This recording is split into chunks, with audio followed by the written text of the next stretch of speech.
the emergency in Attawapiskat, how a First Nations community is coping. There's no electricity to this house then. And sticking up for the little guys, Ultimate Fighters join the campaign to end bullying. To me, fighting and bullying are two very, very different things. All that and more on a special edition of Humber News.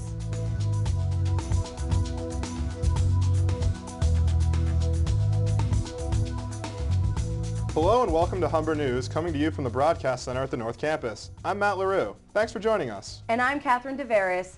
This semester, our show started with no control room and no studio as support staff went on an 18-day strike. But we still managed to report stories on the issues affecting you. From the provincial election to a Humber student's murder trial to Occupy Toronto, Humber News was there. Today we take an in-depth look at issues that are still making headlines, as well as a few stories to get you in the holiday spirit. But first, Matt has our top story. Our show begins with the ongoing crisis in Attawapiskat. It's been almost a month since the First Nations community declared a state of emergency. The Red Cross, along with the federal government, have intervened, but not the way reserve leaders had hoped. Summer Ismail investigates. The Northern Ontario Aboriginal town of Attawapiskat is facing a terrible housing crisis. The horrific living conditions at Attawapiskat came to light when New Democratic MP Charlie Angus visited the community and took this video. So there's no electricity to this house then? There's an extension. Just an extension from the house to the shack. These living conditions can have horrible health consequences, according to the Ontario Registered Nurses Lynn-Ann Mulrooney. Some people have problems with skin conditions and skin infections and scabies, and which is a little kind of parasite that is very itchy for people. The severity of the skin conditions and burns speak for themselves. Sense of self-esteem for a child to be terrible. It's an international shame, really, that a country as wealthy as Canada isn't doing better so that everybody has an equal chance. It's only fair. We all need an equal chance in life. The black soil mold. That's black soil mold. Yeah. The condition of the houses is appalling. The black mold in the houses puts people at risk of infection and disease. Humber's Aboriginal elder says this is not the first time that a crisis like Attawapiskat has happened in Canada. I think that it has been happening for a number of years in this country, and unfortunately it takes the smaller communities like Attawapiskat to get people to pay attention that these third world conditions are here alive and well in Ontario and in Canada. And no water? No, of course no water. No washroom. Director at the Canadian Red Cross, Tanya Elliott, spoke about what supplies are being sent to the community. We've sent up sleeping bags and some heaters, and we've also assessed other needs that will include generators, some things to help insulate homes, rugs, and other things to help people stay warm during the winter months. It's unknown how long the problem in Attawapiskat will continue, but it is clear from the people we spoke to that they are unhappy with the way the government is handling the situation. And until something is done, the people of Attawapiskat will continue to suffer. Summer Ismail, Humber News. Communities across the province are going to new lengths to end bullying. Following a string of teen suicides, the provincial government introduced anti-bullying legislation in November. But an unexpected group is trying to ensure safe environments for young people. Mixed martial artists took off their gloves to address bullying at a UFC Community Works event at the Rogers Centre. Sarah Cresswell was there. Hundreds of kids from across Ontario came to the Rogers Centre to listen to what Ultimate Fighters had to say about bullying. UFC lightweight Sam Stout was the first fighter to take the stage. To me, fighting and bullying are two very, very different things. You know, I fight for the UFC. I train every day for it. I'm a professional. The guys I'm fighting are willing participants. Sergeant Kevin Hooper represented the Toronto Police, who with the support of the city are making bullying a main priority on their agenda. The bullying is actually starting in junior kindergarten. These 6-year-olds and 4.5 and 5-year-olds may not know by definition what they're doing, but what they're actually engaged in is bullying, and they're setting a very bad example for other kids because other kids are following them. After talking to the crowd, the UFC fighters invited the students to come down and meet them personally. Your tickets, so keep doing what you're doing to make sure you get The police and even the mayor are saying the best way to end bullying is to let someone know when it's going on. The City of Toronto and the Toronto Police Service will not tolerate bullying, and we encourage students to come forward and report all incidents of bullying. UFC analyst Joe Ferraro says he was a victim of bullying growing up and was happy to see the tough guys saying it's not okay to harass anyone. street. I'm glad I took martial arts because martial arts was my avenue to be safe. It taught me a lot of humility. It taught me to be humble. It taught me to respect my elders, respect authority. And I think it was important for these kids today. They're at-risk youth. The anti-bullying initiative is already working. Today at the event, a young boy reported to a police officer that he was being bullied.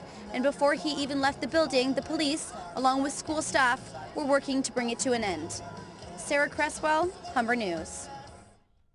Jenna Morrison was riding her bike to pick up her son from daycare last month when her life was cut short. Morrison, who was pregnant at the time, was pulled under a truck at an intersection in Toronto's West End.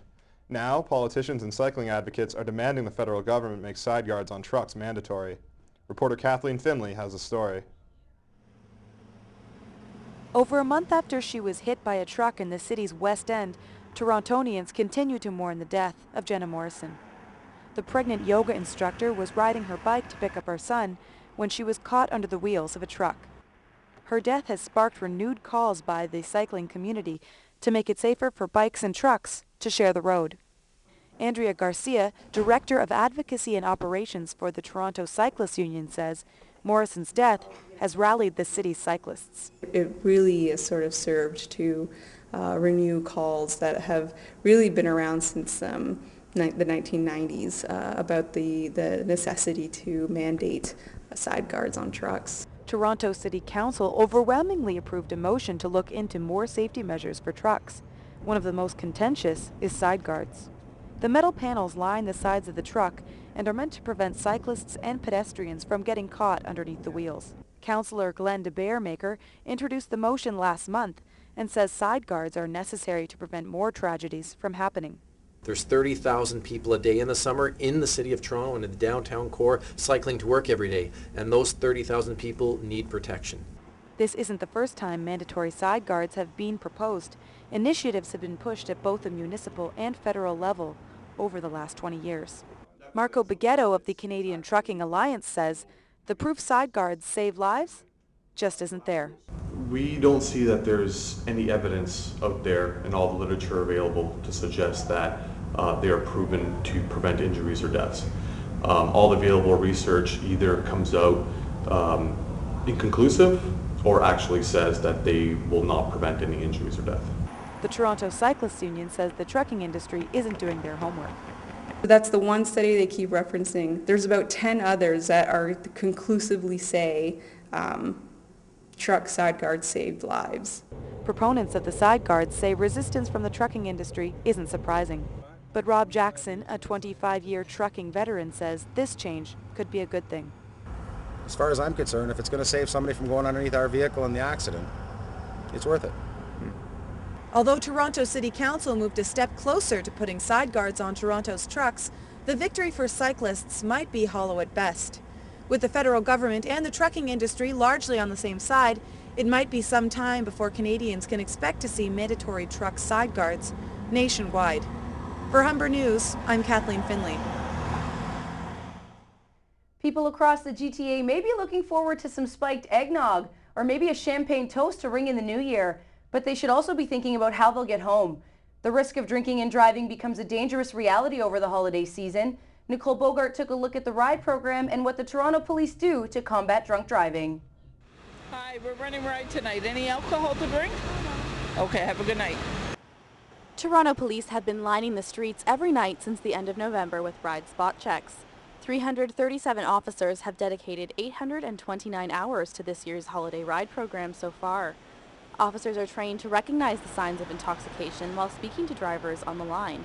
As Constable Steve Aguiar explains, there are both physical and conversational cues police use to determine if a driver should be breathalyzed. Bloodshot eyes, glossy eyes, sometimes a glazed look on people's faces, as well as just an overall tired look on their face, droopy eyes, all that kind of stuff. When police suspect someone of drunk driving, they are asked to undergo a breath test, which takes place here in the mobile ride unit. The unit features 2 test rooms where blood alcohol content is measured. As Constable Wendy Johnston demonstrates, a driver must blow under 0.08 milligrams of alcohol per 100 milliliters of blood. Anything over 0.08 is an arrestable offense. Hi, we're running a ride tonight. Any alcohol to drink? 11 days into the holiday ride program, out of 369 drivers tested, 26 have been charged with criminal offenses. But, as Constable Johnston explains, there are many alternative ways to get home this season. There's cabs, there's buses, there's so many alternatives. But once the deed's been done, I mean, the worst thing that could happen is that you could kill someone. MAD Canada works closely with Toronto Police to raise awareness about drunk driving. Carolyn Swinson, Victim Services volunteer for MAD Toronto, cautions that drinking and driving deeply affects both the victim and the offender. I know from the times that I actually speak to offenders as a victim, and if you ask them, you know, why they chose to drive while they were impaired, the odds are that they're going to tell you because they thought they were going to get away with it. Toronto Police have conducted over 85 ride spot checks so far this holiday season. Although only 1 in 38 drivers who have been pulled over have been drinking, there is a small increase in those who have been arrested for drinking and driving offenses. The message this year is to stay safe on the roads during the holidays. Nicole Bogart, Humber News. Mayor Rob Ford has pledged to cut city spending, and it looks like he's following through. Arenas, libraries, and cultural landmarks are not safe from Toronto's 2012 budget cuts. But rumors of 4 heritage museums going on the chopping block were quickly dismissed after a public outcry. Hannah Vanderkoy has more on how these museums were saved from getting axed. 4 city-run museums have been spared from the long list of cuts in Toronto's 2012 budget. Last month, Councillor Joe Mihovic leaked that 3 historic museums, Montgomery's Inn, Gibson House, and Zion Schoolhouse, as well as Market Gallery, an exhibition space in St. Lawrence Market, could see closures next year. He says the museums are important to Toronto's history. Cities also have histories. They are the way they are because of the particular players and dynamics. And so we have an interesting story here in the city of Toronto. The city quickly rebutted that the heritage museums would remain open. Councillor Jay Robinson was appointed spokeswoman for the issue and says that the closures were up for discussion based on attendance and financial performance. KPMG were the consultants who actually put forward the core service review, and in that document it did actually state that they should look at closures for cost savings of low attended museums. The City of Toronto runs 10 historic museums in addition to Market Gallery at a cost of $5.3 million per year. The discussed closures of 4 of the museums were in an effort to save the city $1 million a year. Montgomery's Inn, Gibson House, and Zion Schoolhouse are brick buildings built in the 19th and early 20th century and are located on the outskirts of the city. They tell a story of Toronto before subdivisions and skyrises. It survived really almost by accident into the 1980s when sort of people looked around and said, it's the last one-room schoolhouse in North York, as it was then. Some residents in the area appreciate the historical significance of the cultural sites and wouldn't want to see them closed. The heritage and the history of the early days of Toronto in this area is important that it's kept for the future generations. Even though these historic sites will not be facing closures in the 2012 budget, the city is still looking for ways for the museums to become more self-sufficient. Hannah Vanderkoy, Humber News. After the break, Rhoda Taylor goes on what might be her last trip through the Canadian Air and Space Museum.